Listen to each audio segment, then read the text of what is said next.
Today we're going to be comparing the Alienware QD-OLED to the LG C2 42-inch and the LG C1 48-inch. Let's get into it. Before that, this video is brought to you by the Leapal Z1 Gamut portable monitor. The Leapal Z1 Gamut is a 15.6-inch Full HD portable display featuring Type-C, mini HDMI, and a 3.5mm jack, allowing for great compatibility. With its slim, lightweight design and IPS screen capable of displaying 178-degree viewing angles, you'll have no trouble working with this display whether you're in the comfort of your home or traveling. So if you're looking for a great portable monitor, be sure to click the link in the description below. So if you're in the market for the absolute best gaming monitor possible, you're inevitably going to be taking a look at some OLED displays. Now, real quick, I believe the OLED is a far superior technology to LCD and is going to be better than the vast majority of LCDs that are ever going to be produced, simply down to two different factors. Now, the first reason is, well, the blacks that you get on OLED in the infinite contrast ratio just give you an absolutely fantastic dynamic range and overall image quality. And the second reason is OLED gives you really fast gray-to-gray response times, giving you a really clean image at all times. And that's just something that you simply cannot replicate on any LCD. Even the best ones out there are going to struggle to compete with OLED. And if you are looking for an OLED display to use as your monitor, or maybe just to play games on a console, you're basically going to come to the conclusion that there's really only three that are worth looking at, and that's going to be the LG C2 42-inch, the LG C1 48-inch, and the brand new Alienware QD-OLED AW3423DW. And hopefully by the end of this review, depending on what you're going to be using your display for,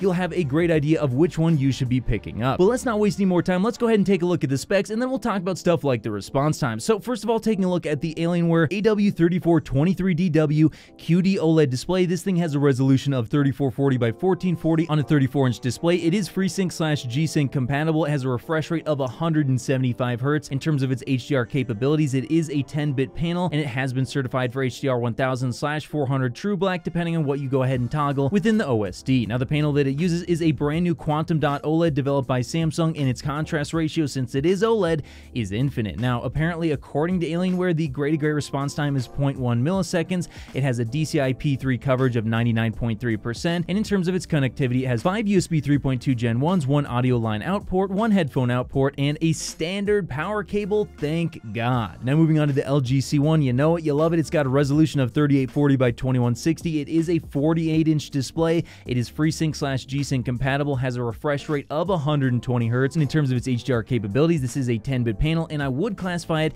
as a 400 True Black display. Now, the panel it's using is a WOLED. Its contrast ratio, since it is an OLED, is once again infinite, and its gray-to-gray response time is being reported as 1 millisecond with a DCI-P3 coverage of 97%. And in terms of its connectivity, you're getting 4 HDMI 2.1, 1 eARC, 3 USB 2.0, 1 RF connection, 1 Ethernet, 1 digital audio output, and a 3.5mm audio jack. Now, moving on to the brand new LG C2, this one once again has a resolution of 3840 by 2160, except for this time it's 42 inches. It is FreeSync/G-Sync compatible, has a refresh rate of 120 Hz. In terms of its HDR capabilities, this is a 12-bit panel, and I would classify it once again as a 400 True Black. It's using a WOLED panel. Its contrast ratio is once again infinite, gray-to-gray response time of 1 millisecond, DCI-P3 coverage of 97%. In terms of its connectivity, we're talking 4 HDMI 2.1, 3 USB 2.0, an RF connection, an Ethernet, a digital audio output, and an RS-232C. So there you go, you have all the specs, but now let's go ahead and talk about the price, because there's a big difference between these three displays. Now, starting off with the most expensive, that's actually going to go to the LG C2 42-inch, which actually you can go ahead and purchase right now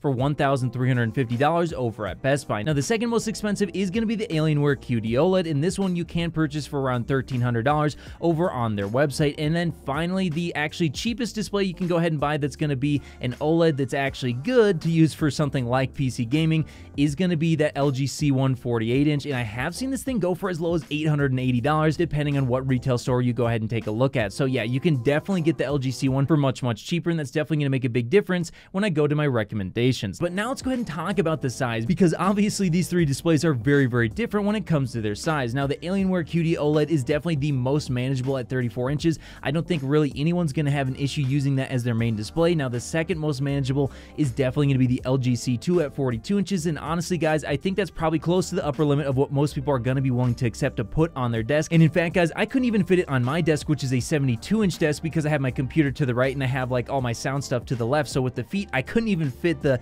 42-inch on my desk, so you'd have to have some sort of mounting system. And then when we talk about the 48-inch C1, I mean, that's a whole different beast. I mean, I did use this one for about a year. It's a great display, don't get me wrong, but 48 inches is the absolute limit I could possibly handle, and I think that's going to be the same for a lot of people out there. So yeah, obviously the Alienware is definitely gonna be the best thing for PC gamers when it comes to size, and that 48-inch is probably gonna be more for people who are gonna be using a controller, but honestly, it's all gonna come down to how big your desk really is. So as you can see, there's a lot of differences between these displays, but honestly, I think the biggest difference is actually the panel itself. Now, taking a look at the LG C1 and the LG C2, these are both using WOLED displays, and these have been around for some time, but the Alienware QD-OLED is using that brand new quantum dot display, and it really does show, guys. It's able to get not only much brighter, but it's also able to give you a little bit better colors at those brighter brights. So this is definitely going to be one of those things that's going to be a huge thing for PC gamers who like to do work as well, because as you're going to see when I talk about these displays, there's going to be stuff like ABL when it comes to the LG displays that's going to make them a lot less attractive for PC gamers. And talking about PC gamers, let's first take a look at the Alienware QD-OLED. Now, in terms of the brightness, this thing actually can hit technically up to and even over 1,000 nits of brightness if you do switch it into the HDR 1000 mode. However, I do have to warn you guys that I really do not recommend using the HDR 1000 mode, and I'll talk about that later in the video, but just keep in mind that the HDR 400 True Black mode is actually going to be a much brighter and better way to enjoy this display, especially if you're going to be using it for any type of work whatsoever. And speaking of HDR 400, to enable the best settings for this display and get the most brightness out of it, go ahead and make sure the HDR 400 True Black is enabled within the display. Before you actually enable HDR within Windows, make sure that the display itself has the brightness set to max, and then re-enable HDR, set the Windows SDR content brightness in the HDR settings to 70%. That seemed to be the best option for me, and then also make sure that you got auto HDR enabled if you do have that option. But in terms of the brightness, yes, this thing can hit over 1,000 nits of brightness. However, its full screen brightness is around 253 nits. In terms of its actual gaming brightness, I would more classify this as like an HDR 500 display rather than an HDR 1000, because in the better HDR 400 True Black mode, it really does cap out somewhere between like 450 to 500 nits depending on the game. But moving on to the LG C2 42-inch, this one actually, in terms of getting the best brightness out of it, I would go ahead and actually enable the game mode for the lowest latency first of all, then go ahead and turn the brightness and contrast ratio to 100, and if you go ahead and do so and disable the eco mode, this thing is going to get much brighter, and the same goes for the C1, so I won't repeat myself, but it was a little bit over 800 nits in terms of its peak brightness, and in terms of its full screen brightness, I did see it measure around 130 nits, so not much of an improvement over the LG C1, where I did measure just under 800 nits for the maximum brightness there, and roughly around that 130 nits for the full screen brightness, just like the LG C2. So as you can see there, yes, the Alienware QD-OLED gets much brighter. I mean, the peak brightness in the HDR 400 True Black mode isn't necessarily much better than the LG C1 or C2, I wouldn't say. However, the full screen brightness out of this Alienware monitor is way better. I mean, we are talking like 250, 260 nits versus like 130,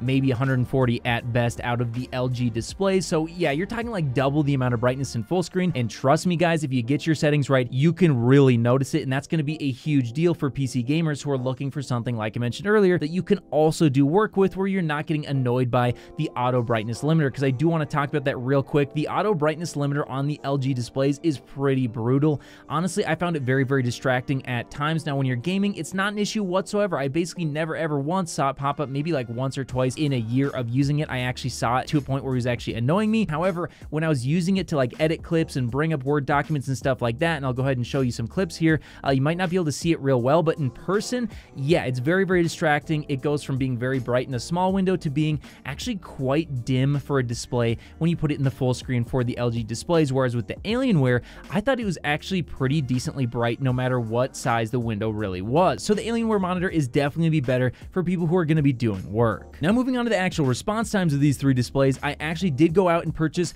a full 1000 FPS camera so I could go ahead and do this review, and I did actually end up using a keyboard and setting it so that when I press the enter button on the keyboard, I'd go ahead and start counting the amount of frames that happen between the light popping up on the keyboard and something firing on my display, and that's how I was able to capture within 1 millisecond of accuracy just how fast these displays are. And my results were, well, the Alienware QD-OLED, no surprise, did come out on top with 39.25 milliseconds of total system latency, so that means not only the display but also the PC and clicking the mouse as well. The LG C2 42-inch came in second place at 44.5 milliseconds, and the LG C1 48-inch came in at last place with 49.25 milliseconds. Now, honestly, all three of these displays are very quick, and it's no surprise that the display with way more frames is going to have a lower system latency, as your system itself is going to be kicking out more frames. So yeah, not too much of a surprise. If you're a competitive gamer, higher frames is going to be better. So overall, I'm going to have to say that the Alienware QD-OLED 3423DW is definitely going to be the best choice for PC gamers. But as good as the Alienware QD-OLED is, I do have a few issues with it, and that's what I want to talk about right now. Now, the first issue I did talk about a little bit earlier, but I'm going to go more in depth now, and that's the whole HDR 1000 mode. Now, I have seen a lot of reviewers talk about how the HDR 1000 mode is going to be the best way for you to play your games, but honestly, I'm going to go ahead and disagree, and here's why. Now, what you're going to see on screen right now is an HDR 400 True Black on the left and an HDR 1000 on the right. Now, this is in Far Cry 6, and yes, I did set all the settings correctly. The one on the right is set to 1000 nits peak, and the one on the left with HDR 400 True Black is set to 500 nits peak. And as you can see, the HDR 400 True Black image is not only way brighter, but the dynamic range also looks much better. The dynamic range on the 1000 nit one looks absolutely terrible, and this has been my experience with every single game and application. And yes, I've tried absolutely everything within the OSD, within Windows, and within the games to try and go ahead and correct this, and there just simply seems to be no way that you can actually correct this. And in my opinion, at least, I do believe that the HDR 1000 mode was just simply created as a gimmick to go ahead and sell this thing as a 1000 nit monitor, as it can technically deliver over 1000 nits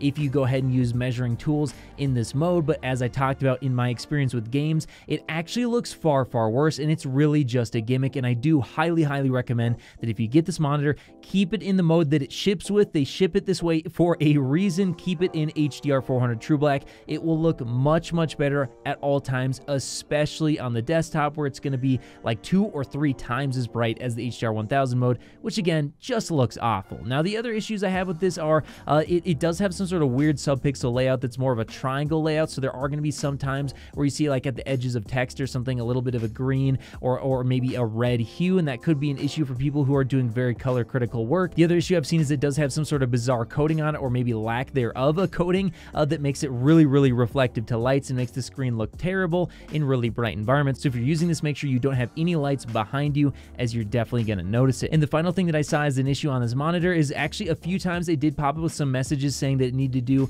some sort of refresher. However, the second time I caught it and I said, do not allow this to pop up again, and if you choose that, it shouldn't be an issue. But keep in mind, the first time you get this display, it could be in the middle of a game, you get this thing that pops up that's going to be very distracting, and make sure you tell it to never pop up again. So there you have it. Yep, I'm going to go ahead and say the Alienware is going to be the best one for PC gamers. The second best option for PC gamers is going to be that 42-inch, and then the best option overall for if you're someone who's just using a controller is definitely going to be the 48-inch, as it's just much cheaper. But yeah, this Alienware is absolutely incredible, and I cannot wait to see what future revisions of these Samsung panels are going to look like, because I think it's only going to get better. But hey, that's just what I think. Which display do you think is going to be the best option for PC gamers? Let me know your guys' thoughts in the comments below, and of course, I'll see you in the next video. If you made it to the end of the video, be sure to drop a like. Every time you do so, AMD and Nvidia get more stock.